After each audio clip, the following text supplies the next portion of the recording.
नमस्कार। योग भारती परिवार में आपका हार्दिक स्वागत है। प्राणायामों की श्रृंखला में आज हम एक ऐसे प्राणायाम की चर्चा करेंगे जो वर्तमान समय में सबसे उपयोगी प्राणायाम है। पिछले साल भर से हम जिस महामारी को झेल रहे हैं और बात सर्दी जुकाम बुखार और दवाओं से शुरू होकर अभी ऑक्सीजन सिलेंडर पे आके समाप्त होती है। अगर हम अपने ऑक्सीजन लेवल को बढ़ा सकें, हम ये आपको आश्वासन नहीं देते या ये डरा करके अभ्यास नहीं करा रहे हैं कि ये कोरोना हो जाएगा तो ठीक हो जाएगा, वो विषय छोड़ दीजिए। अगर ये महामारी ना भी हो तो भी आपको ऑक्सीजन लेवल बॉडी में तो बढ़ाना ही है, ज़रूरी है, बढ़ाना चाहिए। अपने फेफड़ों को एक्टिव रखना है। एक छोटी सी जानकारी मैं दूंगा। नॉर्मल आदमी, सामान्य आदमी अपने फेफड़ों का 30 से 40% ही उपयोग कर पाता है। थोड़ा जो अधिक श्रम करने वाले लोग हैं वही 50-60% उपयोग करते हैं। जो पर्वतारोही हैं या धावक हैं, दौड़ने वाले या कुछ ऐसे स्पोर्ट फैकल्टी से जुड़े लोग या प्राणायाम करने वाले लोग ही अधिकतम उपयोग कर पाते हैं अपने फेफड़ों का, नहीं तो 30-40% ही उपयोग करते हैं। अगर जो सामान्य आदमी 30-40% उपयोग कर रहा है अपने लंग्स का, वो 60-70% उपयोग करने लगे तो बॉडी को कितना अधिक ऑक्सीजन मिलेगा। वो ऑक्सीजन आपके बॉडी में जाएगा तो ब्लड को ही प्योरीफाई करेगा, एनर्जी भी बढ़ेगा। तो आप कितने प्रकार की बीमारियों से, जो ऊर्जा के छीड़ होने से पैदा होते हैं, जो शरीर में आपके तमाम प्रकार के जब इस प्रकार के विकार घर बना लेते हैं तो वायरस, बैक्टीरिया, फंगीसाइड कोई भी पनप सकते हैं आप आसपास। तो भीतरी शक्ति का विकास कितना हो सकेगा इसकी कल्पना आप सहज ही कर सकते हैं।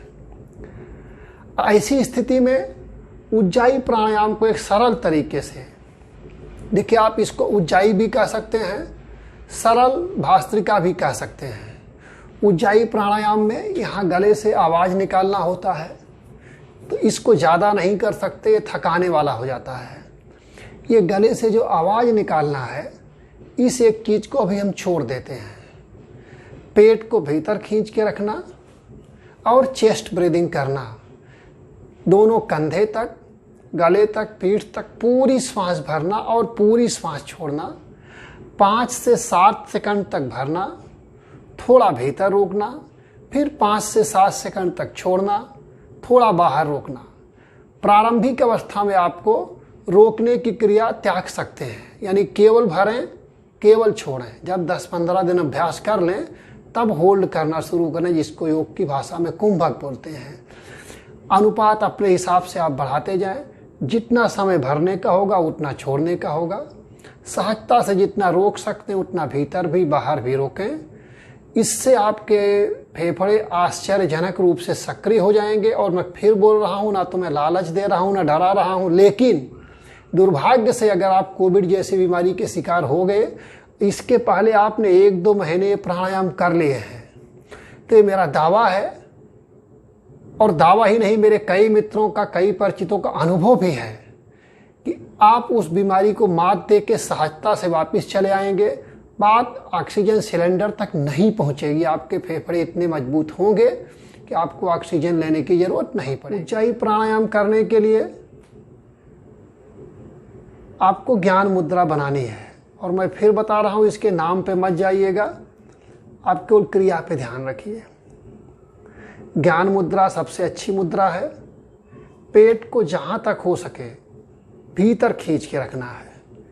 ब्रीदिंग चेस्ट से होनी है। सहजता से जितना भर सके उतना धीरे धीरे भरें।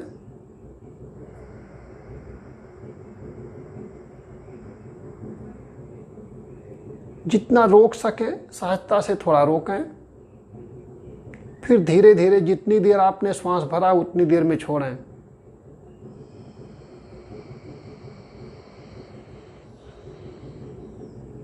यदि संभव हो तो बाहर भी थोड़ा सा रोकें, नहीं तो तुरंत फिर दूसरी श्वास भरें।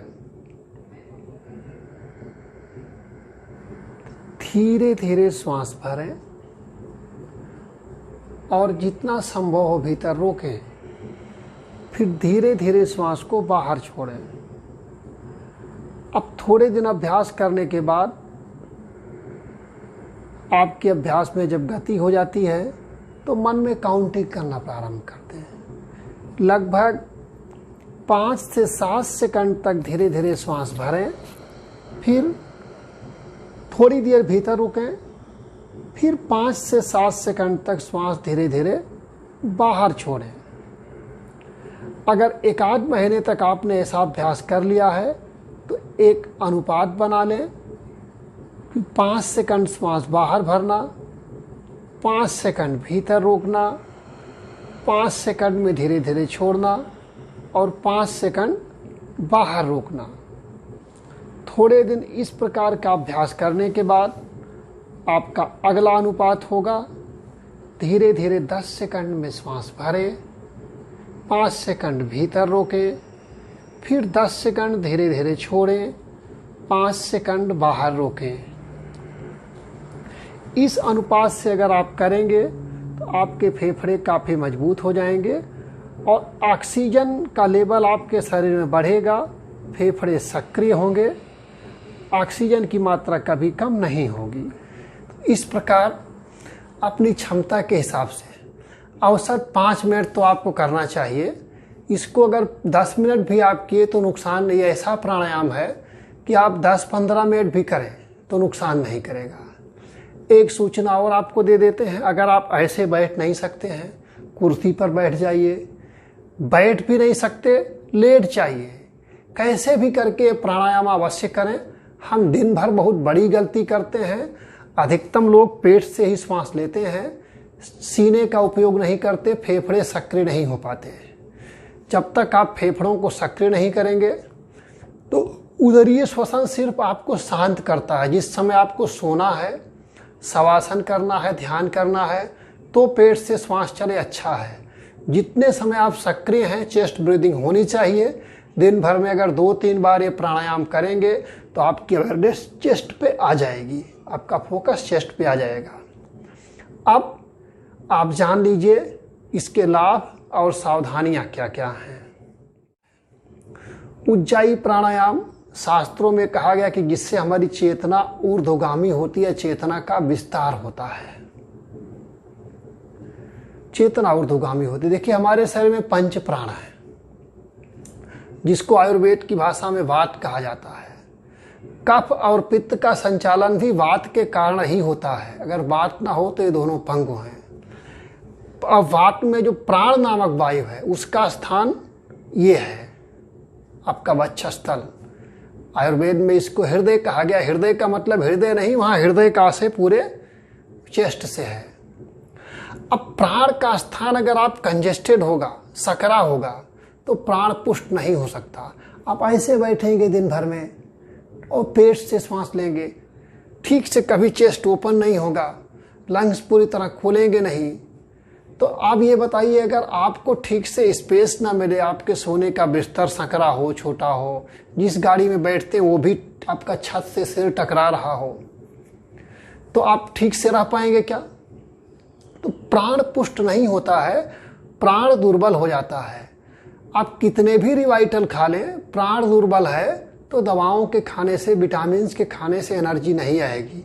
अगर आप में ऊर्जा की कमी है जिसके कारण आप बार बार किसी बीमारी के शिकार हो जाते हैं, साल भर में 3-4 बार 5 बार आपको बुखार हो जाता है, कभी सर्दी जुकाम हो जाती है, कभी पेट खराब हो जाता है, अगर आपको लगता है कि हमको बार बार बीमारियां पकड़ती रहती हैं तो आपके भीतर प्राण शक्ति का अभाव है, ऊर्जा की कमी है।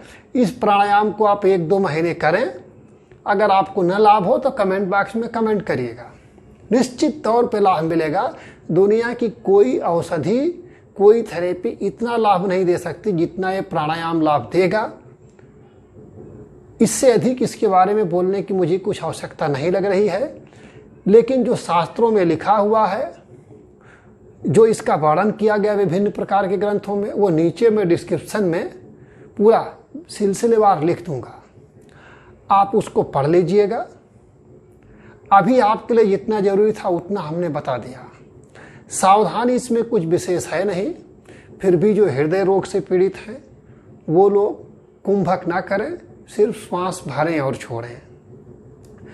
फिर भी, और अगर आपको एक दिन करते हैं प्राणायाम, कुछ असुविधा मालूम होती है, चक्कर आता है, बेचैनी होती है, तो किसी योगाचार्य से परामर्श करके फिर अभ्यास शुरू करें। अपने आप अभ्यास ना करें, अन्यथा ये सभी के लिए कर सकते हैं। वृद्ध हो, बालक हो, बीमार हो, स्वस्थ हो, किसी भी अवस्था में हो, कभी भी कर सकते हैं। इसका अभ्यास आप करें, लाभ उठाएं। हम जल्दी ही आपके लिए उपयोगी किसी और विषय की जानकारी के साथ उपस्थित होंगे। तब तक के लिए हम विदा लेते हैं। नमस्कार।